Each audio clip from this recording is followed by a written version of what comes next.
राधे राधे सभी को। मेरे चैनल में आप सबका हार्दिक स्वागत है। तो जी आज की वीडियो में मैं आपको सोमवती अमावस्या की कहानी सुनाऊंगी। सोमवती अमावस्या के दिन शोभा धोबन की कहानी सुनी जाती है। कथा सुनते समय एक जल का लोटा पास में रख लें और हाथ में कुछ चावल के दाने लें, क्योंकि कथा कभी भी खाली हाथ नहीं सुनी जाती। तो चलिए कथा शुरू करते हैं। एक साहूकार था, उसके 7 बेटे और एक बेटी थी। साहूकार के घर एक ब्राह्मण रोज भिक्षा मांगने के लिए आता। जैसे ही साहूकार की बेटी भिक्षा देने लगी तो साधु महात्मा ने भिक्षा लेने के लिए मना कर दिया। अब वह रोने लगी तो उसकी माँ ने रोने का कारण पूछा। अब वह लड़की ने कहा, माँ, साधु महात्मा ने मेरे हाथ से भिक्षा लेने के लिए मना कर दिया, इसीलिए मुझे बहुत बुरा लगा। अब साहूकारनी दौड़ी दौड़ी साधु महात्मा के पास गई।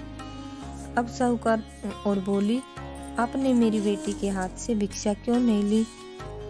तब साधु महात्मा ने बताया, तुम्हारी बेटी के भाग्य में सुहाग नहीं दुर्भाग्य है, इसलिए मैंने इसके हाथ से भिक्षा नहीं ली।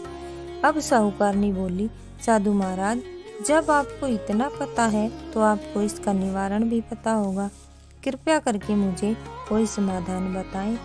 तब साधु महात्मा ने कहा, 7 समंदर पार एक शोभा धोबन रहती है। वो सोमवती अमावस्या का व्रत करती है।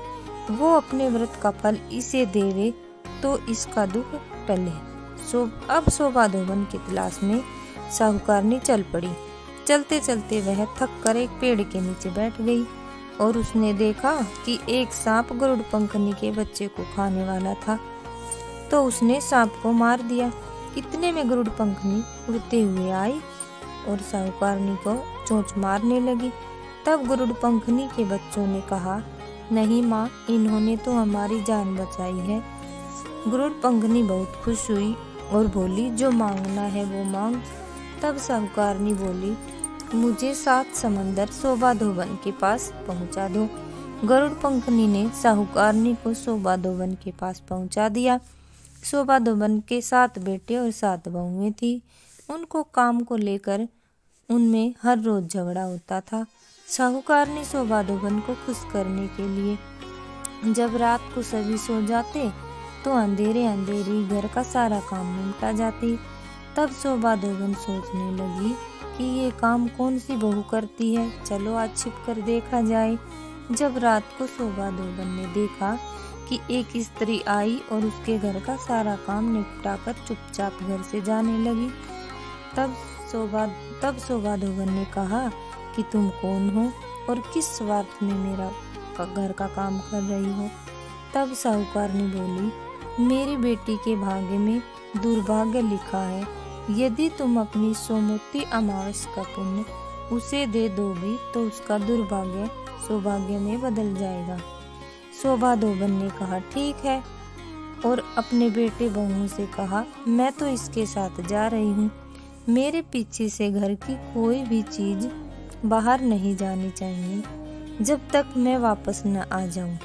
अब शोभा धोबन साहूकारनी के साथ उसके घर चली गई। जब साहूकार की बेटी का विवाह होने लगा तब शोभा धोबन कच्चा करवा और तार लेकर बैठ गई। थोड़ी देर में सांप आया, उस लड़के को डसने लगा। तो शोभा धोबन ने करवा आगे कर तार से सांप को बांध दिया। डर के मारे सांप मर गया। अब शोभा धोबन ने साहूकार की बेटी को सुहाग दिया और बोली, मैंने जितनी भी सोमवती अमावस्या की है उन सब का फल साहूकार की बेटी को मिलिए। जो आगे करूंगी उनका फल मेरे पति और मेरे बेटे पोतों को मिलिए। सब सोमवती अमावस्या की जय जयकार करने लगे। शोभा धोबन अपने घर के लिए चल दी। इधर जैसे ही शोभा धोबन ने सोमवती अमावस्या का सारा फल वहां पर शोभा धोबन का सारा फल दिया, वहां पर शोभा धोबन का पति, दामाद, बेटा सब मर गए। सब लोग उनको ले जाने के लिए कहने लगे कि इनका अंतिम संस्कार करना है, लेकिन बहुओं ने कहा, जब तक हमारी सासू माँ नहीं आएगी तब तक हम घर से किसी को नहीं ले जाने देंगे। बहुएं अपनी बात पर अड़ी रही। इधर शोभा धोबन जा रही थी तो रास्ते में सोमवती अमावस्या आ गई। सोमवती अमावस्या आने पर शोभा धोबन ने पीपल के पेड़ के नीचे 108 कंकड़ इकट्ठे किए और 108 परिक्रमा लगाई। उसके बाद व्रत का पूजन किया। दोबारा से सोमवती अमावस्या का व्रत पूजन करने से घर में मृत पड़े उसके पति, दामाद, बेटे, पोते सभी जीवित हो गए। शोभा धोबन जब घर पर गई तो बहुओं ने सारी बात बता दी। बहुओं ने कहा, माँ जी अचानक से पता नहीं ये सब कैसे जीवित हो गए। तब शोभा धोबन ने बताया, मैं रास्ते में आ रही थी तब सोमवती अमावस्या आई और मैंने सोमवती अमावस्या का व्रत पूजन विधि पूर्वक किया। सोमवती अमावस्या के पुण्य के प्रभाव से ये सभी जीवित हुए हैं। हे सोमवती अमावस्या, इस कहानी को कहते सुनते हुंकारा भरते सब पर अपनी कृपा दृष्टि बनाए रखना और सभी महिलाओं के सुहाग भाग बनाए रखना। ये थी सोमवती अमावस्या की कहानी। अगर कहानी आपको पसंद आए तो प्लीज़ चैनल को सब्सक्राइब कर लीजिए और घंटी का बटन अवश्य दबाएं ताकि आने वाली वीडियो का नोटिफिकेशन आपको मिल सके। राधे राधे।